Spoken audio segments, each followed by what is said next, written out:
Hello students, आज मैं आप लोगों को बिहार बोर्ड ने क्लास 10th के लिए जो ऑफिशियल मॉडल पेपर जारी किया है उसी के क्वेश्चन आंसर कराने वाला हूँ। तो आप यहाँ देख सकते हैं फिजिक्स लिखा है, तो इस वीडियो में फिजिक्स का सिर्फ ऑब्जेक्टिव कराया जाएगा। ठीक है, तो स्टार्ट करते हैं फिर इसको।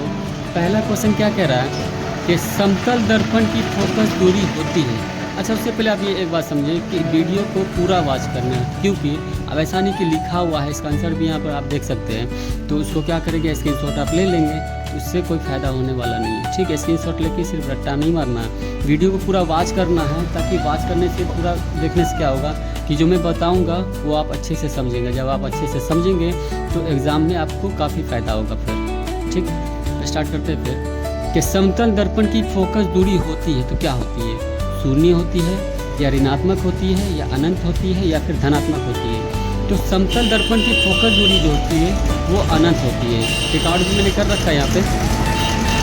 उसके बाद एक दो क्वेश्चन, कुछ क्वेश्चन मैंने इसमें एक्स्ट्रा भी लिख रखा है, जैसे कि ये दर्पण सूत्र हो गया, लेंस का सूत्र हो गया। ठीक है, तो दर्पण सूत्र अगर पूछेगा तो 1/f = 1/v प्लस का 1/u या फिर 1/v प्लस का 1/v = 1/f।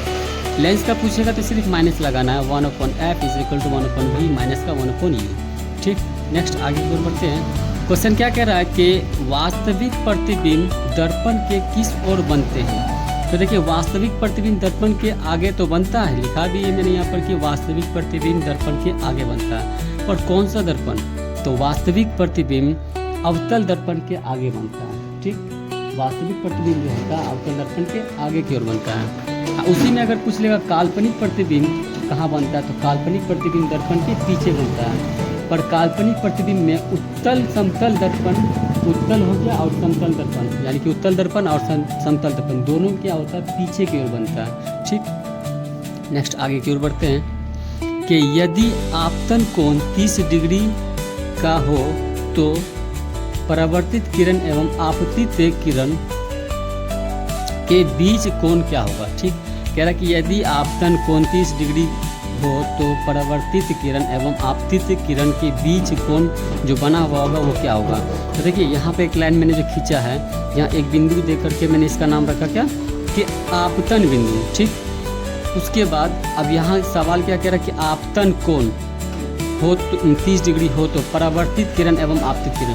तो परावर्तित आपतित किरण पहले यहाँ देख लीजिए कि ये रहा, यहाँ से जो लाइन मैंने यहाँ पर इस बिंदु पर लाया है, तो इसका नाम क्या है, आपतित किरण। ठीक है, इसका नाम आपतित किरण। फिर यहाँ से आपतित किरण जो है सो परावर्तित हो गया, जैसे यहाँ से जो गया ये लाइन, तो क्या हो गया, इसको कहेंगे परावर्तित किरण। ठीक है, तो अब सवाल फिर देखिए यहाँ से कि यदि आपतन कोण, अब आपतन कोण 30 डिग्री कैसे समझेंगे आपतन कोण, तो ये जो सामने वाला जो लाइन देख रहे हैं आप, इसको कहेंगे अभिलंब। अब अभिलंब का जो ये लाइन हो गया तो ये आधा में बढ़ गया। ठीक है, आधा में ये बढ़ गया, तो इसको कहेंगे आपतन कोण, चाहे इसको कह लीजिए आप। ठीक है, तो 30 डिग्री बोल रहा है, तो इस दोनों का जो मान हो गया वो कह रहा है 30 डिग्री। तो परावर्तित किरण, ये परावर्तित किरण एवं आपतित किरण, ये आपतित किरण के बीच जो कोण बनेगा वो कितना बनेगा, तो ले लीजिए इसको पूरा मान लीजिए। ठीक है, इसका पूरा, तो 30 डिग्री अगर इधर बना तो 30 डिग्री इधर भी बना, तो 30 और 30 कितना हो गया, 60 डिग्री। तो टिकट मैंने कर रखा है यहाँ पे 60 डिग्री का कोण बनेगा। ठीक है, तो उसको ऐसे भी समझ सकते हैं, लिखा है मैंने यहाँ पर कि यदि आपतन कोण 30 डिग्री हो तो परावर्तित किरण एवं आपतित किरण के बीच का जो कोण बनेगा वो 60 डिग्री का होगा। ठीक है, आगे की ओर बढ़ते हैं। नेक्स्ट क्वेश्चन क्या कह रहा है कि एक दर्पण पर आपतित प्रकाश की चाल c है तो परावर्तित प्रकाश की चाल होगी तो क्या होगी। ऑप्शन ए में दिया है c/2, बी में c/3, सी में c/4 या डी में c। तो आंसर तो आपने देख लिया कि c होगा, पर समझिए यहाँ पर क्या कह रहा है कि एक दर्पण पर आपतित प्रकाश की चाल c है। ये एक दर्पण है, इस पर आपतित ये जो आ रहा किरण, ये प्रकाश जो आ रहा है, ये कितना c है। ठीक है, फिर यहाँ से जो परावर्तित प्रकाश की चाल हो गया तो वो भी जब यहाँ c आ रहा है तो जाएगा भी क्या c। अगर यहाँ पे 30 किलोमीटर पर घंटा आ रहा है तो यहाँ से जाएगा भी वही 30 किलोमीटर पर घंटा जाएगा। ठीक है, तो इसका आंसर हो जाएगा सी। इसको स्टार्ट करके मैंने लिखा है कि एक दर्पण पर आपतित प्रकाश की चाल c है तो परावर्तित प्रकाश की चाल भी c ही होगी। ठीक है, आगे देखते हैं क्वेश्चन। गोलीय दर्पण में कार्तीय चिन्ह परिपाटी के अनुसार मूल बिंदु लिया जाता है। तो क्या लिया जाता है? ऑप्शन में ए में दिया फोकस पर लिया जाता है, बी में वक्रता केंद्र पर लिया जाता है, या सी में ध्रुव पर लिया जाता है, या डी में इनमें से कोई नहीं। तो टिक आउट भी मैंने कर रखा, ठीक है, ध्रुव पर लिया जाता है। इसको स्टार देकर लिखा मैंने कि गोलीय दर्पण में कार्तीय चिन्ह परिपाटी के अनुसार मूल बिंदु लिया जाता है ध्रुव पर। ठीक है, आगे की ओर बढ़ते हैं।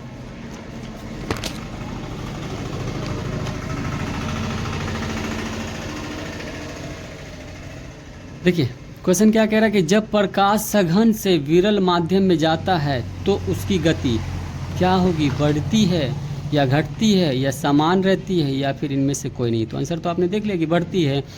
तो देखिए एक एग्जांपल इससे हट के देना चाहूँगा कि मान लो कि आप अगर दौड़ रहे हो, ठीक, तो दौड़ते तो ऐसा तो नहीं कि दौड़ना स्टार्ट किया एकदम फास्ट गति में ही, सघन से यानी कि थोड़ा धीमा गति से विरल माध्यम में, धीमा से ही फास्ट दौड़ोगे ना। पहले आप स्टार्ट कर रहे हो अगर दौड़ना, थोड़ा सा स्लो है आप, उसके बाद फिर आपकी गति क्या होगी? बढ़ेगी, आप अपनी गति को बढ़ा लीजिएगा तो फास्ट दौड़ने लगेगा उसके बाद फिर।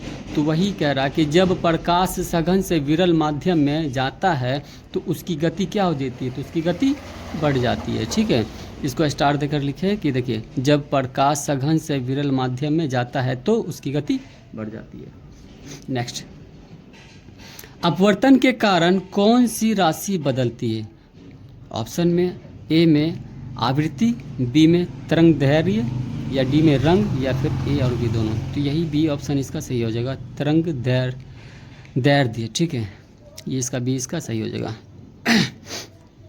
नेक्स्ट आगे की ओर बढ़ते हैं कि 50 सेंटीमीटर फोकस, ठीक है, सीएम दिया सेंटीमीटर, 50 सेंटीमीटर फोकस दूरी वाले लेंस की शक्ति क्या होगी? ठीक है, यानी क्षमता क्या हो जाएगी? तो ऑप्शन में दिया है में 0.5, डी 4 डायोप्टर होता है, ठीक है, बी में दिया 2 डायोप्टर, 1 5, ठीक है, तो इसका आंसर यही होगा 2 डायोप्टर। देखिए 50 सेंटीमीटर फोकस दूरी वाले लेंस की शक्ति 2 डायोप्टर होगी, यानी कि सेंटीमीटर में जब अगर रहेगा तो centimetre is equal to 100/f। F से इसको क्या करेंगे सोचिए, तो एफ कौन सा हो गया? ये 50 सेंटीमीटर फोकस जो एफ और फोकस, तो कितना दिया इसका फोकस? 50 दिया है, तो यहाँ पर 50 लिख देंगे। ठीक है, तो इसको काटेंगे, 2 बार में ये चला जाएगा, कट जाएगा।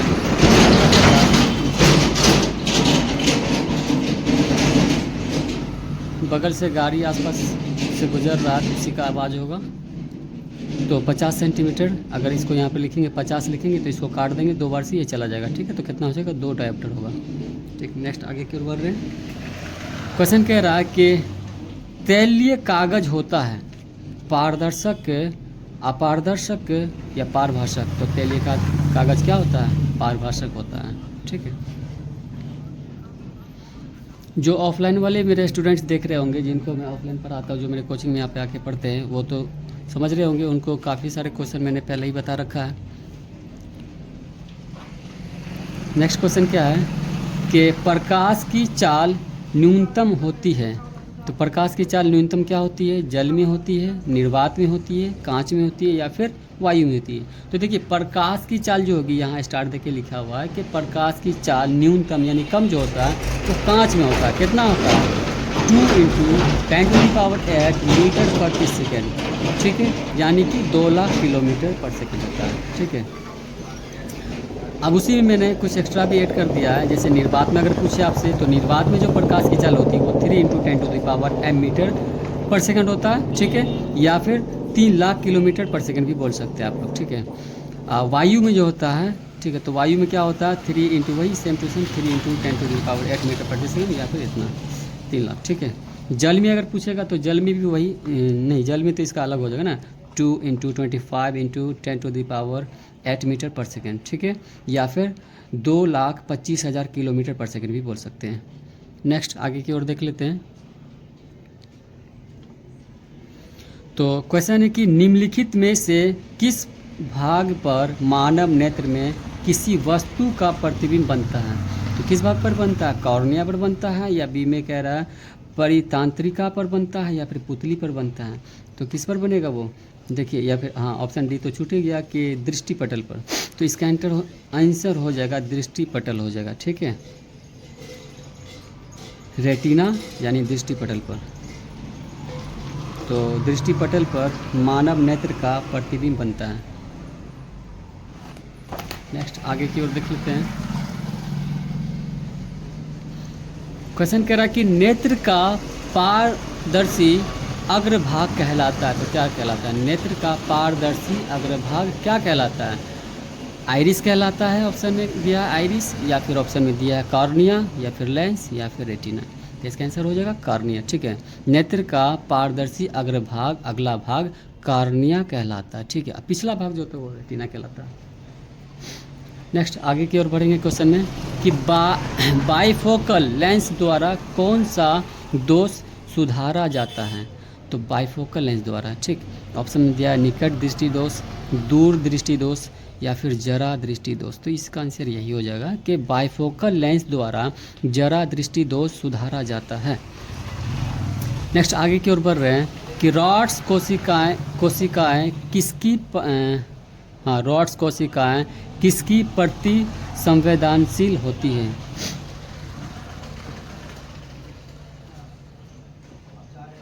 संवेदनशील होती है तो ऑप्शन में दिया रंग होता है या फिर तेज रोशनी होता है या फिर धुंधली रोशनी होता है। तो इसका आंसर यही हो जाएगा कि रॉड्स कोशिकाएं धुंधली रोशनी के प्रति संवेदनशील होती है। ठीक है, आगे की ओर बढ़ते हैं।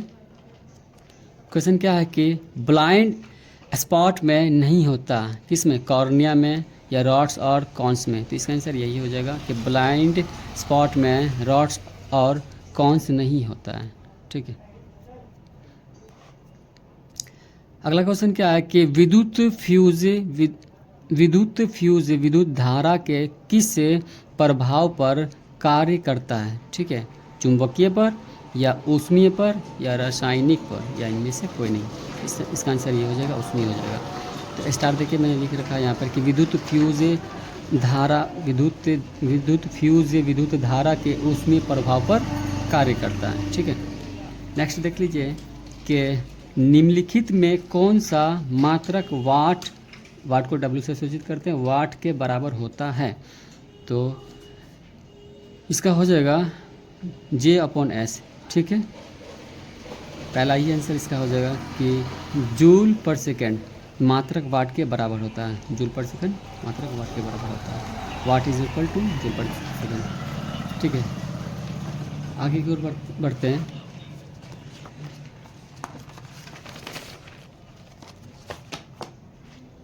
नेक्स्ट क्वेश्चन क्या कह रहा है कि विद्युत हीटर के तार की कुंडली बनी होती है, तो किसकी बनी होती है? विद्युत हीटर के तार की कुंडली जो बनी होती है वो किसकी बनी होती है?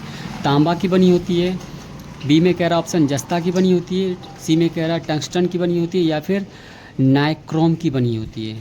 तो इसका आंसर यही हो जाएगा नाइक्रोम की बनी होती है, कि विद्युत हीटर के तार की कुंडली नाइक्रोम की बनी होती है। ठीक है, अगर आपसे पूछ ले कि विद्युत बल्ब के तार की, तो विद्युत बल्ब के तार की जो कुंडली होती है वो टंगस्टन की बनी होती है। Is that clear? नेक्स्ट आगे की ओर बढ़ते हैं कि कार्य करने की क्षमता को क्या कहते हैं? ठीक है, तो कार्य करने की क्षमता को क्या ऊर्जा कहते हैं। ठीक है, ऊर्जा कहते हैं, लिखा है यहाँ पे। नेक्स्ट आगे की ओर बढ़ रहे हैं कि विद्युत धारा के चुंबकीय प्रभाव की खोज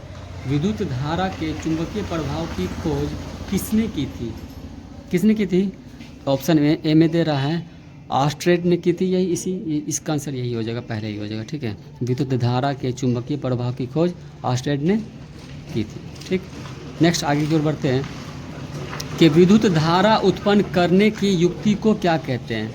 ठीक है, विद्युत धारा उत्पन्न करने की युक्ति को क्या कहते हैं? तो जनित्र कहते हैं। ठीक है, ऑप्शन ए इसका सही आंसर हो जाएगा। विद्युत धारा उत्पन्न करने की युक्ति को जनित्र कहते हैं। ठीक है, नेक्स्ट देख लीजिए यहाँ कि लघुपतन के समय विपरीत विद्युत लघुपतन के समय परिपथ का प्रतिरोध, ठीक है, क्या होता है? ऑप्शन ए में दिया परिवर्तित नहीं होता है, बी में दिया बहुत कम हो जाता है। तो इसका आंसर यही होगा कि बहुत कम हो जाता है। ठीक है, नेक्स्ट क्वेश्चन क्या कह रहा है कि नाभिकीय ऊर्जा प्राप्त करने हेतु आवश्यक तत्व है, कौन है आवश्यक तत्व? ए में कह रहा है हीलियम है, बी में कह रहा है एल्यूमिनियम है, सी में यूरेनियम है। तो इसका आंसर यही हो जाएगा कि नाभिकीय ऊर्जा प्राप्त करने हेतु यूरेनियम की होती है, ठीक है। क्या होती है? आवश्यकता होती है या पड़ती है, ठीक है। लास्ट क्वेश्चन इसका, प्रकृति में पृथ्वी पर ऊर्जा का मुख्य स्रोत क्या है?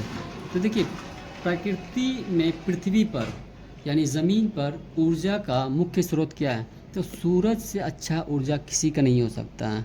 दुनिया लाख तरक्की कर लेगा, जो ऊपर वाले ने बना रखा है, भगवान ने, ईश्वर ने, अल्लाह ने जो बना रखा है सूरज को, तो सूरज का पड़तल कोई नहीं कर सकता, लाख टेक्नोलॉजी बढ़ जाए, ठीक है।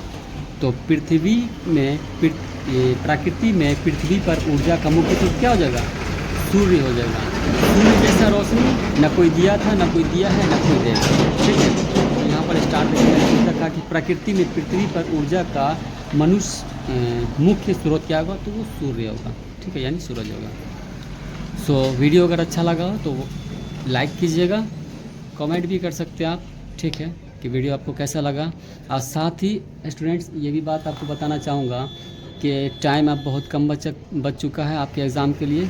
जो भी स्टूडेंट 2026 में एग्ज़ाम देने वाले हैं, ठीक है, तो मेहनत से पढ़े, अच्छे से पढ़े, ठीक है, और खूब अच्छे से तैयारी करें। अब ऐसा नहीं कि थोड़ा देर पढ़ें हार मान करके अब बुक को, किताब को रख दिए।